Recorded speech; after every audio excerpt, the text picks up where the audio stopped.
देवाभाऊ सभागृहात कोणी आलं की देवाभाऊनी असं केलं, हे गुन्हेगार महाराष्ट्रात वाढली, देवाभाऊ म्हटले गाणे म्हणत कोणी येतं, देवाभाऊमुळे असं झालं. अरे पंतप्रधान, तुम्हारा खेल सस्ती दारू महंगा तेल.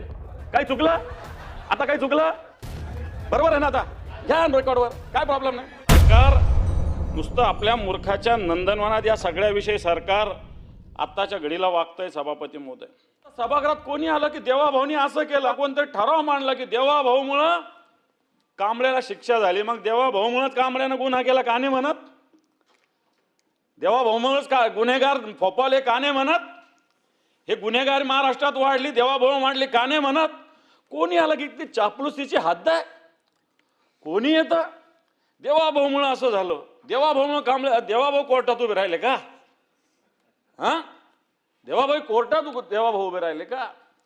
मला असं वाटतं जर आपण बाकीच्या गोष्टीचं जर देवाभाऊला क्रेडिट देतो तर या गोष्टीचं सुद्धा क्रेडिट देवाभाऊंनाच दिलं पाहिजे. आणि म्हणून हे जर देवाभाऊनी ते केलं तर हे पण देवाभाऊनी केलं. एक हरभर ज्याला म्हणता येईल हिंदीत, हिरवगार वातावरण दाखवते, प्रत्यक्षात दुष्काळ आहे. प्रत्यक्षात असं वातावरण नाही. इथं सभागृहात बोलत असतील देवाभाऊ देवाभाऊ देवाभाऊ,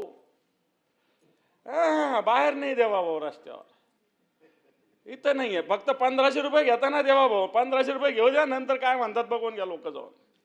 काय देवाभाऊ बिवाभाऊ काय नाही, घेत बसा, मतं घेत बसा. तुम्ही निवडणुकी धंदा बनवलेला आहे.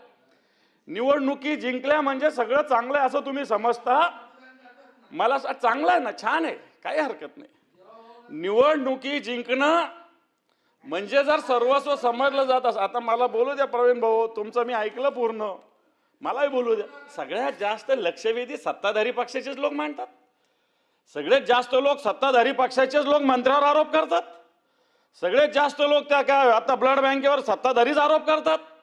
याला फासावर का नाही चढवत देवाभाऊ? अशा लोकांना का चढवत नाही या लोकांना फासावर? याला देवाभाऊ जबाबदार नाही. मग शिक्षा दिली तर देवाभाऊ आणि गुन्हे झाले तर देवाभाऊ नाही आहे. देवाभाऊ गृहमंत्री या राज्याचे, हे पण कबूल केलं पाहिजे. आता बरेच जण सांगतील आज शेतकरी अडचणीत आहे, त्याकडे काही भाव आहे. 2014ला मोदींचं सरकार या देशात आलेलं आहे. आज 2026 आहे, भाव आहे माझ्याकडे शेतकऱ्यांचे पण, ग्राहकांचे पण, 14चे पण, 26चे पण आहे. साधी तूर आहे, तूर 8,000 रुपये क्विंटलनी शेतकऱ्याकडून घेतली जाते. सभापती महोदय, बाजारात काय मिळते? तुरीची डाळ घेऊन जा 12,000 रुपये. कुठे जातात 4,000 रुपये? 4,000 रुपये कुठे जातात? डाळीला प्रोसेसिंगला काय लागतं? ग्रामीण भागात खेड्यापाड्यात तरुण पोरं डाळीवर प्रोसेसिंग करतात. आता रुपये 2 रुपये 3 रुपये खर्च येतो. तूळ जर तुम्ही जर बाजारात शेतकऱ्याचा 8,000 रुपये घेता आणि 12,000 13,000 रुपयांनी विकल्या जातं. महागाई कुठे? इथं महागाई. सभापती महोदय, साधा हरभरा घ्या, 5,000 रुपये क्विंटलनी घेतला जातो. आम्ही जर शेतात हरभरा पिकवला 5,000 रुपयांनी घेतला जातो. हरभरा बाजारात जा, व्यापाऱ्याच्या दुकानात 10,000 रुपयाला मिळतो. सभापती महोदय, बेसिक इथं आपण चुकतोय. सभापती महोदय, माझ्याकडे अनेक वस्तूंचे भाव आहे.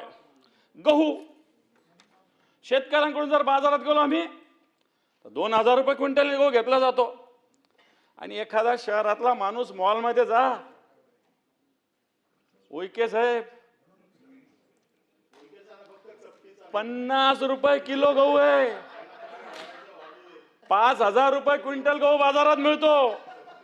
सभापती महोदय ऐका, ओ प्रवीण भाऊ ऐका, क्रूड ऑइलचा भाव जून 2026ला सुरुवातीच्या या महिन्याच्या 126 रुपये डॉलर होता पर बॅरल, आणि पेट्रोलचे भाव होते 102 रुपये. आता या क्रूड ऑइलचा भाव झालेला आहे 74 डॉलर झाला पर बॅरल. 74चा भाव आहे आणि पेट्रोल 112, म्हणजे 126 चे 74 झालं डॉलरचा भाव.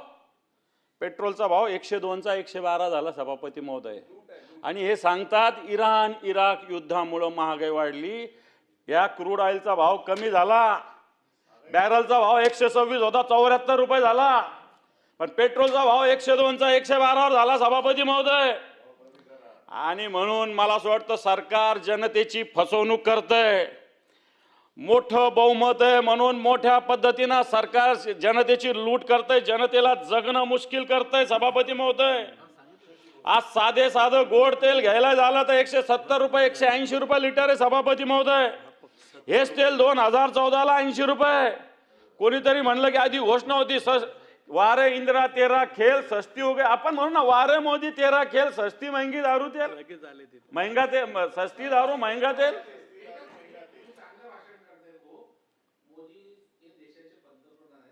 वगैरे एकेरी बोलणं हे आपल्या संस्कृती तुम्हारा खेल म्हणू, तुम्ही आपका खेल म्हणू, तुम्ही टीका काही सभ्यतेनं problem करा. नाही. अरे तुरे टीका जरा सहन करत चला. नाही नाही प्रश्न सहनचा टीका सहन करत चला, दुसरे सहन करतात. टीका आम्ही 100 सहन करू, त्याची नका तुम्ही सांगू.